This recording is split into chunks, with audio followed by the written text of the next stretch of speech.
Well, at the time, we're looking for a recruiting coordinator at TCU, and kind of looked all over the country and asked a lot of different people, interviewed a lot of different candidates, and for what we needed at the time, Tony, came from Missouri and did an awesome job for us. Signed a lot of really good players. Helped, a lot of the guys he signed during his time ended up being big contributors to those four straight. I don't know if it was all four, but four straight College World Series appearances. So, yeah, and it doesn't surprise me his success as a head coach. His dad was a super successful, legendary high school coach, so he grew up in coaching, and he's always had a real good idea of what he wanted his team and program to look like, and that's certainly come to fruition. And then one of the maybe bigger challenges for your lineup this week with the kind of pitching that they have. I know last week was as well, but what can you take from last week into this week to kind of face some of the arms they have? Yeah, I thought we competed well. I mean, Skeens is a whole different animal. I know Dolanders was the preseason pitcher of the year, I think, in the conference. I don't think they're different, but they're obviously really, really good. But I think the pitching we faced from LSU and some of the other guys we've seen throughout the course of the season, the kid for Houston, Eknes, I think those guys are good preparation for us. But it's going to be a battle, and they're obviously, coming off a weekend that didn't go the way they wanted, and so I'm sure they'll be highly motivated to get back home. Coach, you mentioned Sunday that you're probably going to shuffle some pitching around, so I'm just curious, what is your starting rotation going to look like this week? Yeah, right now the plan is Detmer, Weinstein, and Lampkin, and we'll give Chris a chance to, I think, and hopefully shore up two areas, get a little bit, maybe one. Lampkin's been the most consistent starting pitcher in the opportunities he's gotten, along with Nathan, and we've been looking for other right-handed options out of the bullpen, and Chris hopefully can go down there and give us something that way. I'm not out on him as a starting pitcher, both this year and in his career, but right now it's a pretty obvious need on both ends, so we'll go with that. Is there an update on Austin after the last game? Yeah, he's fine. He woke up feeling great, and they got the X-ray anyway, and so just a contusion, a bruise basically. So he'll be in practice today. Any plans to hold him out? No, he's gonna practice today and get some live at bats today. Schloss, before the season started, there was so much talk about this early SEC play. You're in the middle of it right now. Is it as daunting as people were talking about beforehand? Yeah, I think the entire league's daunting, but I mean, I don't know. It's not necessarily daunting to me because all the teams are good, but at the same time, if we play well, we'll be fine, or we'll give ourselves the best chance. And if we throw some more strikes on Saturday, we're sitting here talking about a series win. But if I was 6'9", I wouldn't know you guys. I'd be in the big leagues or the NBA. So you can say if and whatever all you want, but yeah, it's disappointing that we'd had that game on Saturday, but I think it is what it is, and guys sign up for this. I don't hear guys talk about it very much. I haven't been in Knoxville since 1993, a regional, so I'm looking forward to the trip, get to see my son, some family, so we're excited to go.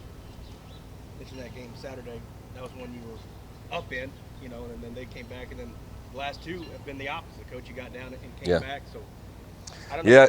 How do you?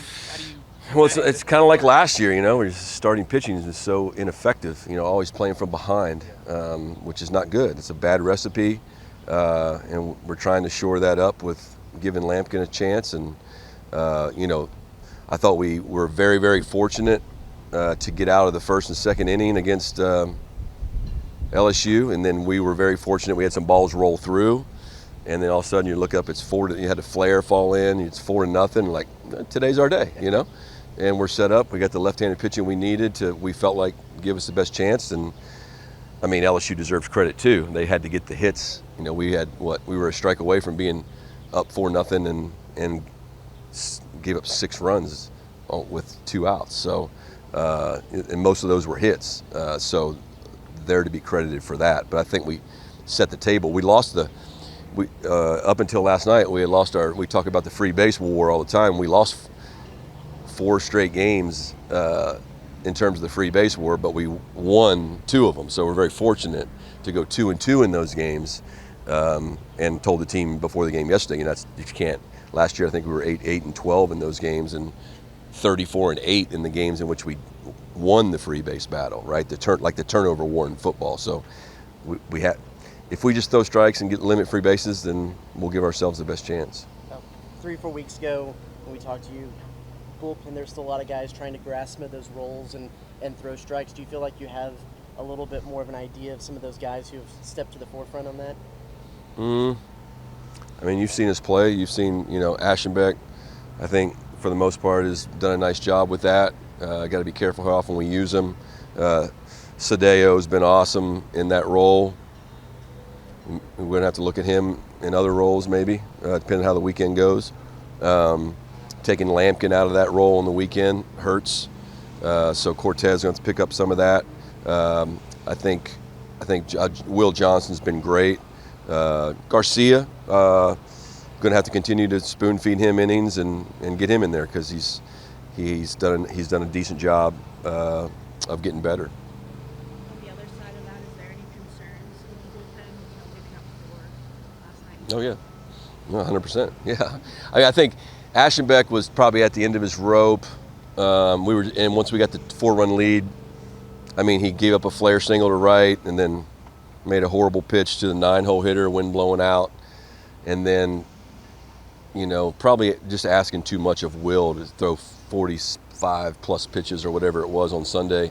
I didn't have him down the thing to pitch, and then he came to me and said, "Coach, I can for sure finish this game for an inning," and I didn't want to do it.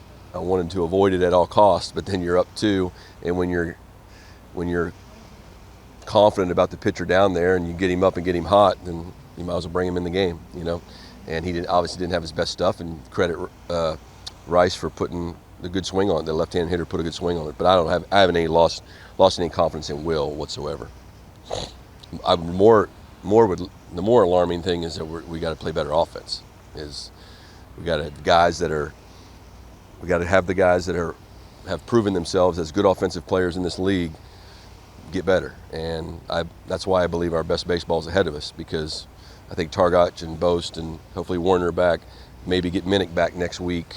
We can get those guys in the lineup and ask a little less of the inexperienced players. That those guys are supposed to be in support roles versus hanging your hat on them.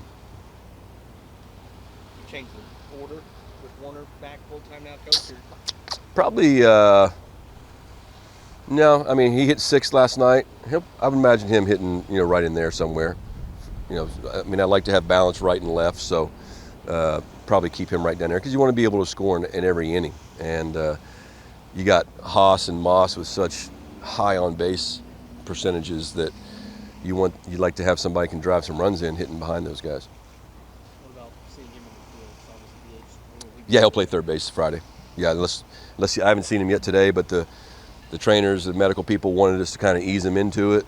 So instead of being on his feet out there for 3.5, 4 hours, just to kind of mimic a game a little bit more as a designated hitter, see how he responds to that, and then, unless he has an issue today or tomorrow, be able to play Friday. when you mentioned Minnick possibly coming back next week, where is he in his rehab?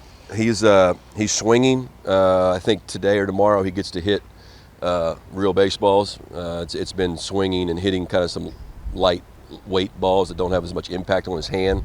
So I think today or tomorrow he gets to start doing that. He'll travel with us this weekend just so we can continue to work with him. He won't be eligible to play, I don't think. But the doctor said if everything progresses as early as Tuesday, potentially, depending on how he feels and if he doesn't have any setbacks.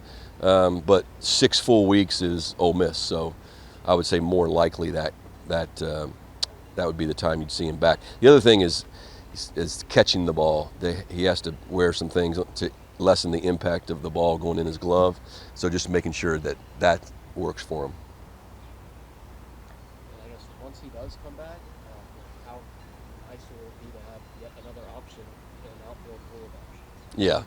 Yeah, but that's a different option. You're talking about an experienced player who, man, going into the season, he looked as best as he could possibly look. He's hitting the ball for extra base hits all over the field. So So yeah, we'll get him in there and try to get him as many at bats to get him going as we can.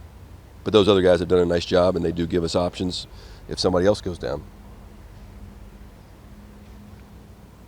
Right. Okay. Thank you. Thanks. Appreciate you coming out.